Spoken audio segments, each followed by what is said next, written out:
Bueno, hoy tenemos el gusto de tener en el programa de Fogón en Fogón y para la Asociación de la Prensa Uruguaya a una historiadora del arte argentino y latinoamericano. Sos maestranda, ¿no?, de la Universidad Nacional de San Martín. Buenas tardes, Magalí, ¿qué tal? Buenas tardes, muy bien, ¿y usted? Bien. Magalí, con grata sorpresa vemos la publicación finalmente del libro de nuestro amigo Jorge Helft, Recuerdos de un coleccionista de arte, y vemos que la coautora sos tú. Así es, tengo ese privilegio de haber sido elegida coautora de Jorge. Primero que nada me gustaría agradecerte a vos, Roberto, y a todos los medios que nos acompañan. Y por otro lado, bueno, a Jorge ni que hablar por la oportunidad, la confianza que tuvo en una persona que, digamos, no es que se acaba de graduar, pero está todavía luchando para tener su tesis de maestría. Y aún así todo el proceso fue, la verdad, muy placentero, muy formativo, a todo nivel, no solamente artístico, sino humano. Y por último, me gustaría agradecer a la editorial Senda Florida, que apostó a nosotros y que, bueno, muy pronto van a poder adquirir el libro, ya sea en versión física como digital. ¿Lo tenés ahí a mano? No me lo mandaron todavía, No. no hay Bueno, problema. bueno, genial. Magalí, vamos a empezar un poquito por tu formación, tu trabajo hoy en la Dirección Nacional de Gestión Patrimonial de la Nación, un poco el contexto donde Jorge elige esta coautora. Primero una corrección pequeña. No trabajo en la Dirección Nacional de Gestión Patrimonial, sino en la Dirección Nacional de Museos. Ah, De todas maneras, ambas dependen de la misma secretaría, que es Secretaría de Patrimonio Cultural del Ministerio de Cultura de la Nación, con lo cual, bueno, trabajamos codo a codo con gestión patrimonial. Eh, no es que Jorge se acercó a mí a través de ese trabajo, sino que mi trabajo con Jorge, de alguna manera, me permitió también llegar a, no sé si llegar, porque en realidad también hay otras razones que tienen que ver con que mi jefa es mi directora de tesis, pero sin lugar a duda me ayudó a tener más experiencia y a poder trabajar con museos, que era algo que nunca había hecho y que estoy disfrutando muchísimo. entonces, ¿cómo fue tu vínculo inicial con Jorge? La cosa fue así. Yo en el 2019 comencé una tesis de maestría y elegí el caso de las colecciones de Jorge y Marión Eppinger. Y fue difícil elegir ese caso. Yo había iniciado pensando que iba a estudiar las colecciones de los años 90 y haciendo un poco de investigación me di cuenta que en realidad había una colección fundacional de nuestro arte argentino contemporáneo, más allá de las colecciones fundacionales de los museos nacionales. Había una colección que había marcado un camino, se presentaba como un modelo para otras colecciones, entre ellas para los coleccionistas de los 90. Y entonces decidí estudiar ese modelo, porque además muchas veces los coleccionistas de los 90 citaban a la colección de Jorge y Marión como un faro, como un modelo, como la primera colección moderna y abierta al público, siendo privada. Entonces eso me interesaba estudiarlo y entonces me puse en contacto con Marión y con Jorge, teniendo el enorme privilegio que ambos vivían en ese momento y siguen viviendo, que es algo que no siempre pasa para un investigador, ¿no? Muchas veces se estudia artistas o se estudia gestores, pero que no los puedes entrevistar directamente. Y bueno, yo tuve ese privilegio, no solamente de que vivían, sino que cuando me contacté con ellos, ambos estuvieron más que dispuestos a ayudarme con la tesis, a abrirme todo tipo de puertas. Así que arranqué con Marión y luego, como fue el año 2020, en medio de la pandemia, Jorge vivía en Francia, arranqué con Jorge por Zoom. Esas entrevistas que al principio se habían centrado en los ejes que hacían a mi investigación y que a mí me parecían importantes de estudiar, iban derivando medio naturalmente en el diálogo con Jorge en charlas sobre otros temas. Y temas que a él le interesaban mucho, y yo me daba cuenta que él tenía muchas ganas de intercambiar, de transmitir. Y en un momento, ya sobre fines del año 20, él me propuso escribir un libro junto a él, donde recogiéramos parte de sus memorias como coleccionista de arte. Ahí a mí me entraron un montón de dudas, ¿seré la persona adecuada? ¿De qué va a ser el libro si ya hay un libro previo de él, un poco que sienda el camino para eso? Y él me dijo, no, yo confío en vos, me gusta cómo trabajás, nos entendemos, démosle para adelante. Así que durante el año 21, primero por Zoom y después allí en Francia, donde ellos me alojaron, se dieron una serie de entrevistas que son lo que hoy recoge el libro de manera, bueno, corregida, estilizada, pero va por ahí. Te, te retrotraigo un poquito, cuando hablas de una colección fundacional y abierta al público y la dificultad de encontrarse con los coleccionistas vivos. Antes de entrar específicamente en la historia de Marión y de Jorge, ¿cómo han sido las colecciones fundamentales del arte argentino? Bueno, es una excelente pregunta. Una de las personas que se encargó de estudiar eso es María Isabel Baldassarre, que es mi directora de tesis, y ella estudia las colecciones de arte argentino formadas en el último cuarto del 19 y principio cuarto del 20, primer cuarto del 20, ¿no? Entre 18, estoy que no puedo pensar hoy, entre 1875 hasta, en realidad, hasta el centenario, hasta 1810, ¿no? Y allí se habla de las colecciones más importantes de Argentina y de cómo estaban compuestas y del influjo del gusto europeo sobre esas colecciones que mayormente pertenecían a las clases adineradas de nuestro país. Y bueno, luego hay un montón de estudios que tienen que ver con, por ejemplo, la colección de Ignacio Pirovano, que fue director del Museo de Arte Decorativo. Estudios más recientes sobre la colección de Brusone, por ejemplo, de Gustavo Brusone.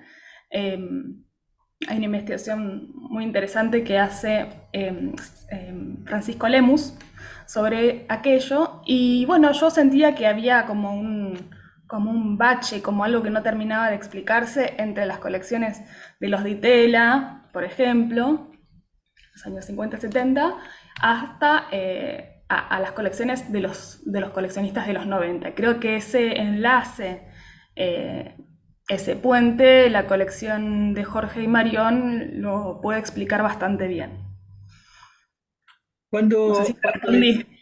sí, cuando decís abierta al público, en general, ¿cómo funciona? ¿Cómo funcionó la cosa?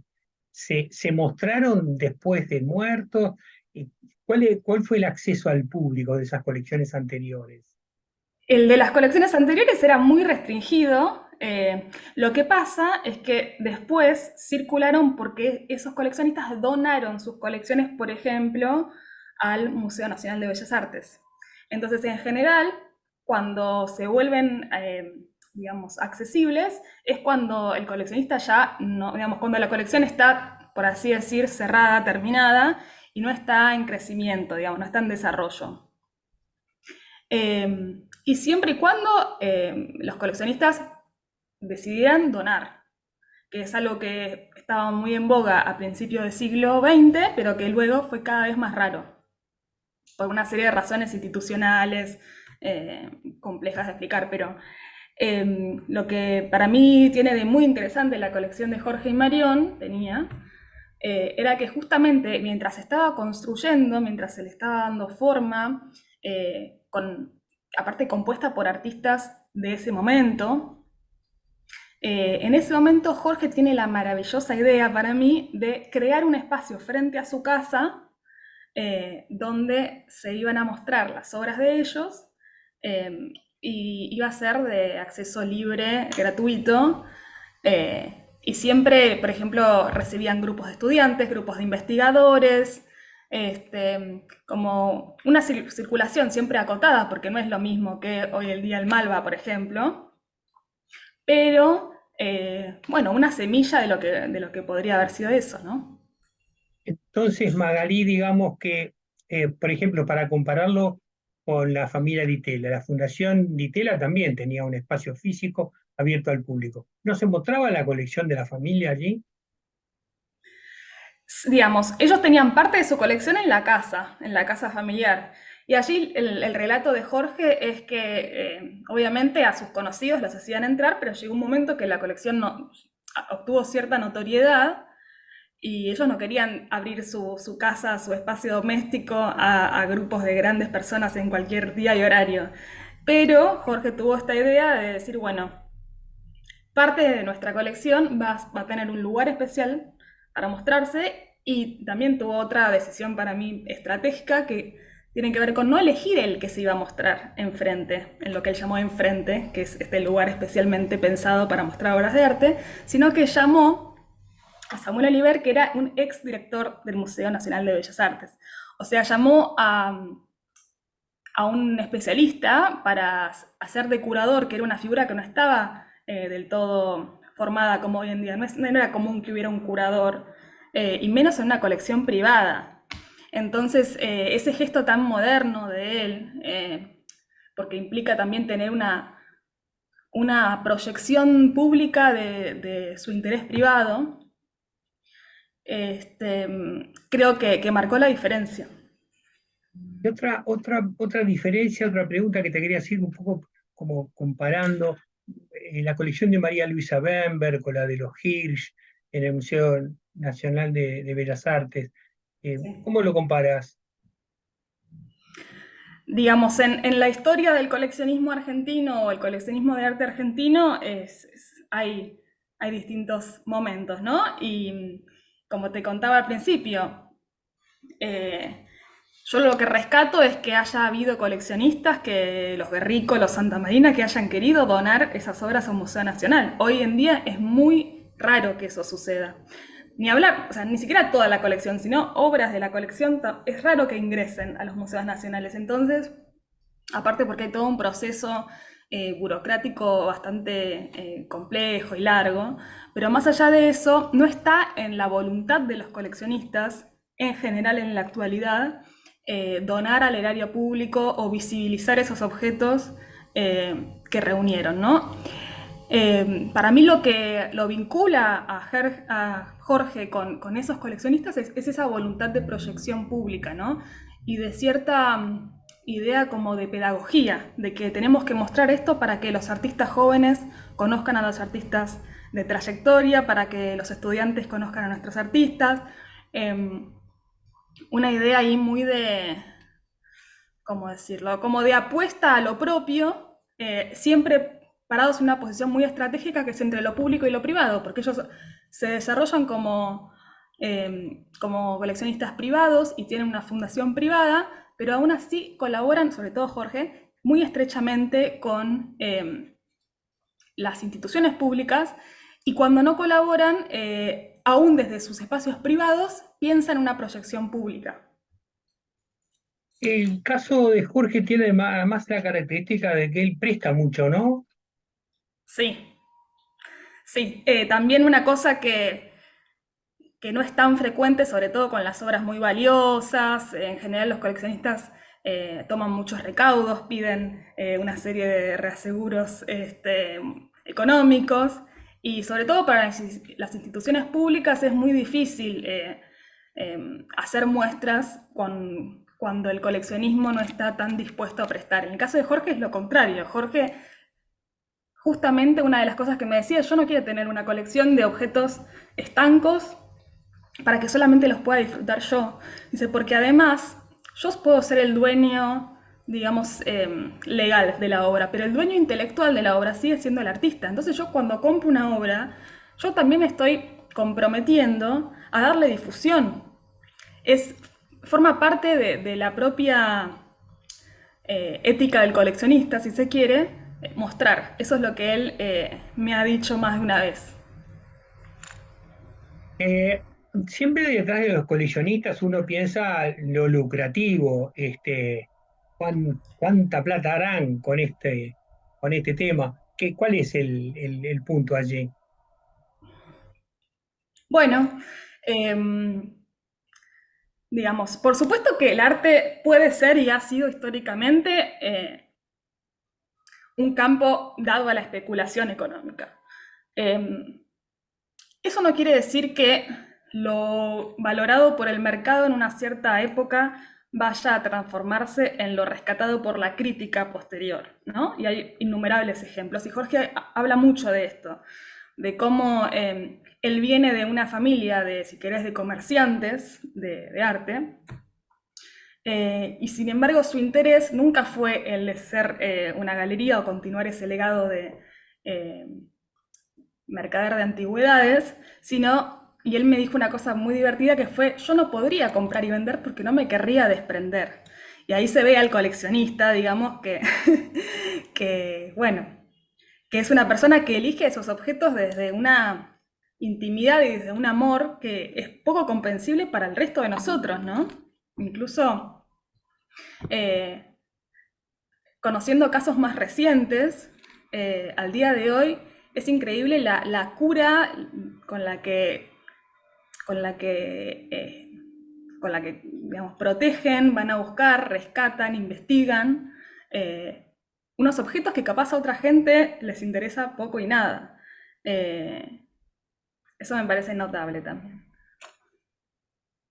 Volviendo un segundo al lugar de tu trabajo, los museos deben tener poca capacidad de espacio de absorción de colecciones, ¿no? Sí, decididamente. Por eso hay un filtro, si querés, tan importante que tiene que ver con esa...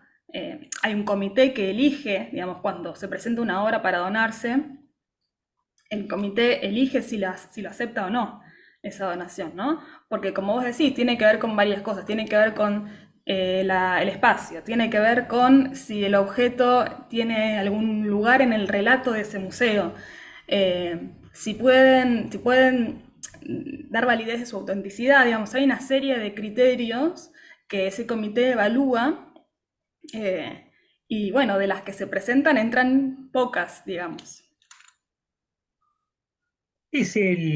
¿Cuál es el guión curatorial, si hubiera alguno, de cuáles son las obras que ha elegido Jorge para su colección? Respecto al guión curatorial, creo que habría que preguntárselo a él, porque es, digamos, la colección que yo estudié más en profundidad, que es la colección que él tuvo con Marión, y que ya está desmembrada de alguna manera, ya no está ubicada en un mismo espacio este, conjuntamente. Esa colección eh, tiene a los padres del arte argentino contemporáneo, desde la neofiguración hasta, digamos, dentro de la historia del arte argentino, ellos han elegido ciertos artistas a los que darle mucha importancia, ¿no? O mucho lugar en su colección. Y una cosa que capaz es importante decir es que ellos coleccionaban en profundidad a los artistas. Esto quiere decir que no coleccionaban una obra de un artista, otra obra de otro y así, sino que en general cuando se interesaban por un artista, trataban de tener todo su abanico y su desarrollo, ¿no? Desde que era un principiante, un poquito más maduro y el fin de sus días. O sea que ellos estaban interesados más en te diría, más en el artista, esto Jorge me va a decir que no es así, pero desde mi punto de vista, más en el artista, en la trayectoria que ese artista hacía, y por eso la repetición de tantos nombres, ¿no? Grippo, Cuitca, etcétera, más que en una obra puntual. Sí, hay un ejemplo ahí que es interesante, que a Cuita creo que le compra su primera obra cuando era apenas un adolescente, ¿no? Sí, hay muchos artistas que vendieron por primera vez o casi a los Helft, sí. Justo con Cuitca el caso es que era compañero de colegio de uno de sus hijos, del Colegio Nacional de Buenos Aires, y entonces, bueno, tuvo ese privilegio de conocerlo cuando tenía 18 años. Jorge también es un ejemplo interesante de el espíritu de coleccionista, no solamente en temas de arte. No sé si tuviste oportunidad de ver, por ejemplo, su colección de autógrafos de gente famosa o de sus sellos o de sus libros. No, esas sí son colecciones que él entiende como que están terminadas, digamos. Cuando habla de ellas en el sentido de justificar que él ha sido un coleccionista siempre. Y como vos decís, de tipos de objetos múltiples. Pero no son colecciones que él tiene activas en la actualidad. Son colecciones que fueron importantes en su juventud. Eh, bueno, luego con la muerte de Borges él empieza a recopilar manuscritos, documentos de Jorge Luis Borges, pero digamos, a lo que él fue más fiel durante toda su vida fue al arte y en particular al arte contemporáneo. Magalí, es una personalidad también que colecciona vínculos de altísimo nivel. Contame alguna anécdota que te haya quedado. Eh, es muy cierto lo que decís, al punto que él quiso que algunos de nuestros capítulos en el libro trataran de esos vínculos que él había cosechado, tanto con artistas como con gente que trabaja en el mundo del arte. Y a cada uno le va siguiendo la carrera. Primero trabajó en tal, era jovencita y después se mudó y trabajó en otro lugar. Y él le va siguiendo realmente la carrera a la gente, a la que tiene una cuestión de como de selectividad, que elige qué gente le gusta y la sigue. Eh, Me preguntabas una anécdota. Bueno, la de Peggy Guggenheim me parece muy divertida. Voy a contar por arriba porque quiero que lean el libro, pero el jovencito va a Venecia y le habían dicho que allí estaba la casa de una coleccionista de arte contemporáneo muy importante que era Peggy Guggenheim. Y dice que se acerca al portón y está a punto de tocar el timbre y una señora justo sale como para ir al mercado y le pregunta quién es, qué quería, y él le explica, mira, yo soy sobrino de tal, hijo de tal, y sé que en esta casa se colecciona, soy un interesado, no sé qué. Y ahí Peggy, que hasta ese momento Jorge no sabía que era ella, le dice, sí, bueno, pasá, yo ahora me tengo que ir al mercado, pero vos pasá tranquilo, vas a ver estas obras, después pasás por el jardín, están mis perros, pero vos no importa, seguí derecho, vas a ver en mi habitación ahí está otra obra. Eh, y así de informalmente lo deja entrar a su casa, un desconocido total, con la única credencial de yo sé que en esta casa hay buen arte. Eh, y bueno, y ahí él cuenta la historia de cómo se encuentra solo en una casa increíble, llena de obras de arte que él admiraba profundamente. Así que bueno, es muy emocionante, pero la dejo para que la lean. ¿Cuándo estimás que va a estar en Buenos Aires este libro? Eso depende de la editorial, me escapa un poco. Se supone que para el mes que viene tiene que estar. Buenísimo, buenísimo. Magalí, y vos vas a seguir con esto, esta fue tu tema de maestría, ¿no? Esta colección. ¿Cuál es tu expectativa, tus proyectos hacia adelante? ¿En qué Uy, qué estás? buena pregunta. Qué buena pregunta. Por un lado, creo que la investigación me gusta mucho. Primero tendría que cerrar mi tesis y ver cómo sigue el tema. Y después estoy encontrando en la gestión, también en la gestión diaria de los problemas de los museos, con todas sus limitaciones y sus potencialidades, también un espacio de mucha gratificación y donde se puede construir a largo plazo, digamos. Y yo también tengo, se quiere, este interés por lo público, en el sentido de que vivimos en un país donde las instituciones públicas han sido muy abandonadas y creo que hay algo de cuidar los legados que nos dejan nuestros antepasados que es muy formativo para cualquier persona joven y así como yo me enamoré de los museos a los 15 años, eh, bueno, creo que trabajar en los museos ayuda a que personas que naturalmente no tendrían tanto acceso a ellos o que porque el mercado del entretenimiento es tan variado, eh, no se acercarían a un museo. Bueno, estamos encontrando la manera de que esas instituciones no parezcan mausoleos cerrados en el pasado, sino centros de actividad cultural y artística, ¿no? Accesible para todo el mundo, obviamente son todos gratuitos, se pasó el chivo, y creo que hay un enriquecimiento ahí por hacerse que vale la pena dar. Magalí, hacenos un breve recuento. ¿Cuáles son los museos que dependen de esta dirección? Son 23 museos nacionales. Seguro me voy a olvidar alguno, me da vergüenza, pero te digo. Está el Museo Irurtia, el Museo Sarmiento en Belgrano, ahí cerca de Cabildo y Juramento. Después está el Museo de Arte Decorativo, el Museo ¿cómo se llama? Del Grabado, que funciona dentro de la Casa Nacional del Bicentenario, que también es un museo nacional. Después está el Roca, en Recoleta, el Rojas, también muy cerca de allí. Está de Buenos Aires, me está hablando del Museo del Traje, de la historia del traje, y algún otro que me van a matar. Y después están los que están en las provincias, como el Terry, en Tilcara, el Palacio San José, el Museo Casa Natal de Sarmiento, la Casa Histórica de Tucumán, por estos días muy mencionada, eh, la Casa del Acuerdo de San Nicolás. Déjame pensar, me estoy olvidando un montón seguro.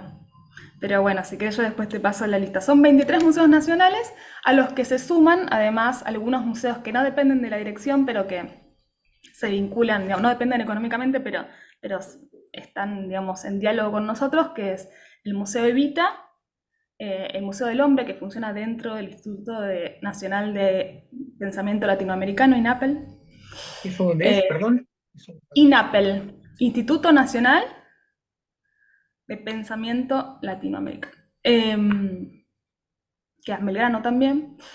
Y después está el Museo Nacional de Bellas Artes, que no depende de la dirección, que es autónomo, eh, pero bueno, siempre se Que pueden depende del hacer. Ministerio de Cultura directo. Exactamente, sí. Claro, perfecto. Bueno, Magalí, la verdad que fue un gustazo conocerte, saber que estás en este mundo que a nosotros nos interesa mucho. Así que vamos a seguirla, y vamos a ir recorriendo contigo o con quien nos indiques alguno de estos museos, que es un tema, ahora que los uruguayos vienen, Sí. los barcos vienen llenos, estaría interesante difundir las cosas que hay en el mundo museístico de Buenos Aires, por lo menos. Te agradezco mucho, Magalí. No, gracias a vos y un saludo para tu audiencia. Chao. Chao, chao.